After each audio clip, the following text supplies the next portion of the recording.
Today I've got something a bit different for you. I'm going to show you how I put together a complete and balanced meal for a dog using the Animal Diet Formulator. I often see dog owners sharing recipes that aren't balanced, or those who prepare meals based on whatever they have in the fridge, making it up as they go. And while that's fine to do occasionally, if it becomes the main way to feed a dog, it can lead to serious health issues. So today I'll walk you through how I balance a meal and highlight some of the common mistakes.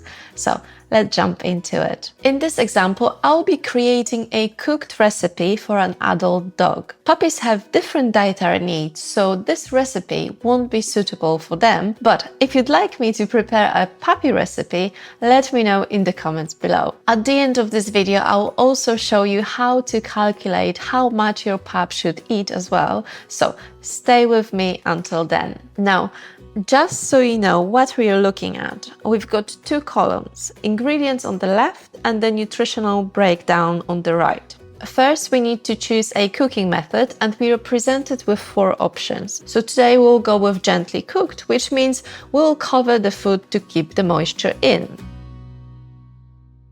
Let's add some beef, since it's easy to find. There are several types of beef available here, but we'll go with ground beef. Before we do that though, let's talk about fat content. Here we have 85% and 90% lean ground beef. You might not think a 5% is a huge difference, but it can be. Leaner meat has more protein, moisture and minerals like phosphorus and potassium, while fatter meat has more calories, calcium and folic acid. For example, if we add 100 grams of each, you'll see that 90% lean beef has 170 calories, while 85% lean beef has 209 calories. So the same amount of meat, but 39 calories more, which for a small dog can make a big difference. Also, the more fat, the fewer proteins there are in the meat. So if you're feeding your dog meats that are high in fat,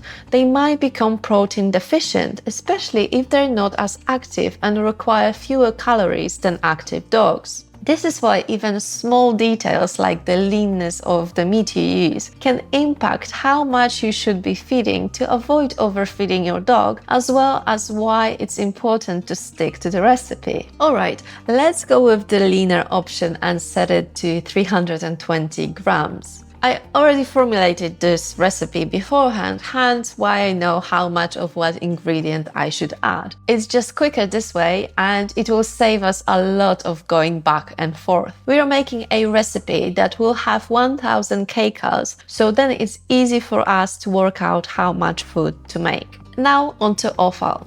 When I formulate for Benji, I like to add between 2 to 3 sources of offal. But as I want this recipe to be as easy to make as possible, I will add just 1, and we will go with liver, as again, it's relatively easy to find. If you've watched my video on healthy kibble add-ins, you might remember that a good rule of thumb is to use up to 10% offal within the recipe. So here we'll add 50 grams of liver. It's just over 8% of the whole recipe. If I were using other organs, I would have the liver even lower, but as we are only using liver, I will keep it as is.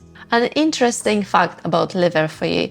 Well, I don't know if you'll find it interesting, but I'm going to share it anyway. The exact nutrient profile of the liver can vary based on what animal we use in the recipe as well as its diet. Grass-fed beef liver, for example, might have more vitamin D and less copper than conventionally farmed beef liver. Also, beef liver will have more copper than chicken liver.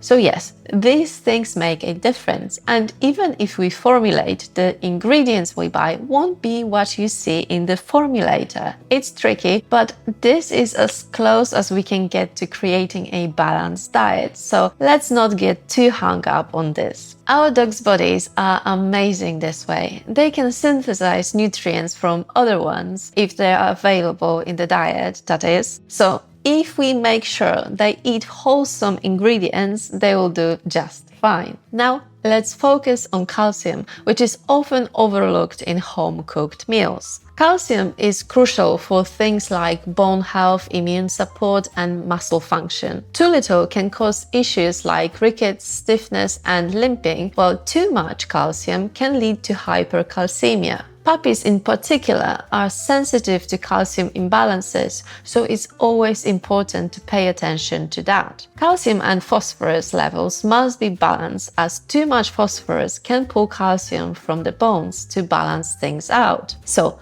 back to the recipe. For a raw recipe, it would be easy. I'll just add some kind of raw meaty bone as it's rich in both calcium and phosphorus. However, since we are cooking this recipe, we can't use raw bones. Remember, never feed your dog cooked bones, as they are brittle and can splinter and hurt your dog. Meat is very rich in phosphorus, but not so much in calcium, so we need another way of adding calcium. And there are some things you can use, like eggshells, bone meal, seaweed calcium, or coral calcium. And you can see how much calcium there is in each of the sources. So, while eggshells provide a lot of calcium, there is no phosphorus or magnesium there, which we also need. And in general, eggshells are only recommended to use in very lean recipes, as it's more difficult to balance the ratio when using fattier meats. However, as they are readily available and we're already working with lean meats, I will use them in this recipe so that you won't have to buy too many extra ingredients. But if you're up for cooking for your dog regularly, I would recommend buying a good quality bone meal.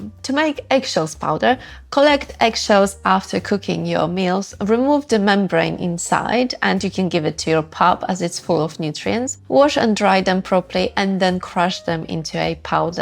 There are videos online on how to do it, so have a look. Let's add 4.5 grams of our eggshell powder. And as you can see, our calcium to phosphorus ratio is already looking much better. But we are far from this recipe being complete, so let's keep going. After I sort out the calcium and phosphorus ratio, I usually move to balancing my fats. As you can see, we don't have enough linoleic acid, and if you look at the omega-6 to 3 ratio, it's nearly 8:1. Ideally, it should be less than 6:1, so let's fix that. For balancing the fats in beef recipes, we can use one of the 3 options: Hempseeds, a mix of flax and sunflower seeds, or salmon oil. In this case, I will use hemp seeds and we will add 7 grams of them. That fixed both of our problems. Okay, let's have a look at our vitamins. We are lacking in vitamins D, E, B1 and choline. Luckily, these are relatively easy to fix.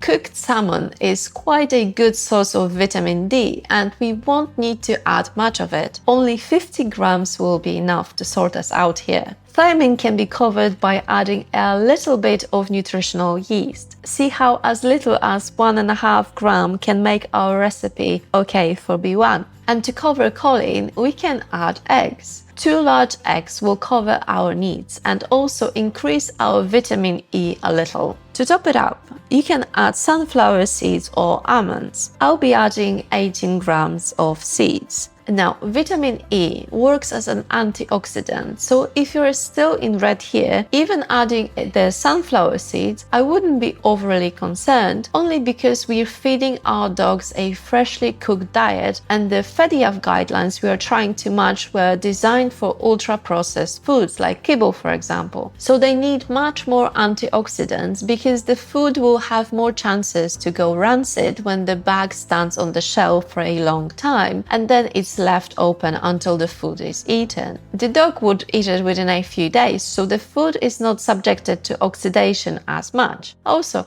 there are other antioxidants in the food, just not listed here, so I wouldn't worry about it. Saying that, I like my recipes to be perfect and I don't like seeing any red, so I'll fix that by adding some vegetables.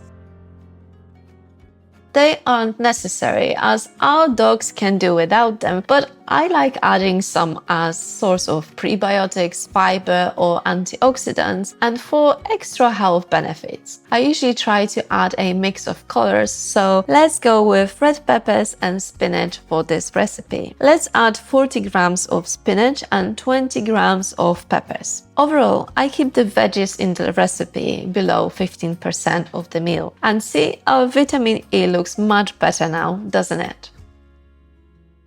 Okay, let's have a look at where we are now. We only have 2 red lines in our minerals section where we are lacking in manganese and iodine. We can add 2.5 grams of turmeric powder. It will not only cover our manganese, but it will also benefit our dog's joint health. For iodine, we can add 1.5 gram of dried kelp, which has an iodine content of 700 micrograms per gram. You'd need to look at the back of the packaging to see how much iodine is in the one you've got, but please don't forget about it. Iodine is very important for the proper functioning of your dog's thyroid, and many homemade diets lack it. However, if you're using any of the dental supplements that contain kelp, check with the manufacturer how much iodine is there. Not every type of kelp contains iodine, but if you start adding too much, you can cause issues. So remember, neither too much nor too little iodine is good.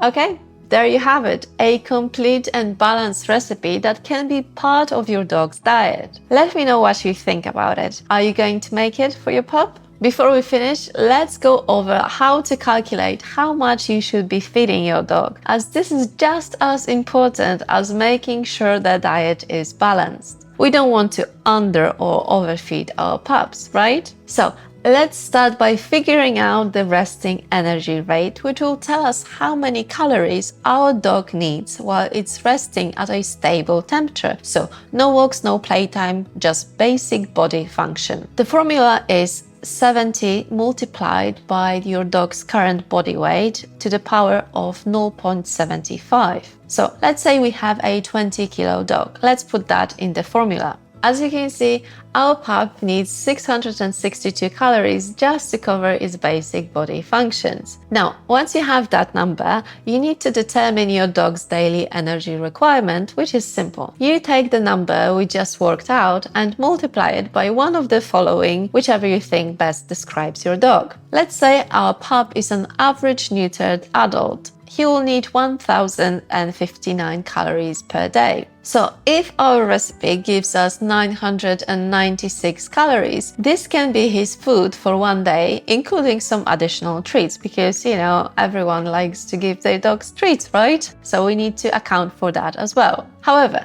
as with everything else, this number is just an estimation. Every dog is different, and you should also be checking your pup's overall body condition. If you notice it putting on weight, try a different number. So instead of multiplying by 1.6, try 1.4 and see if that helps. I formulated this recipe for less active dogs, which means that more nutrients are packed in a smaller calorie package, so you don't have to worry about your pup not getting enough. I guess what I'm trying to say is feed the dog that's in front of you. Okay, that's it from me. I hope you found this video helpful. Let me know your thoughts in the comments below, and don't forget to subscribe for more videos.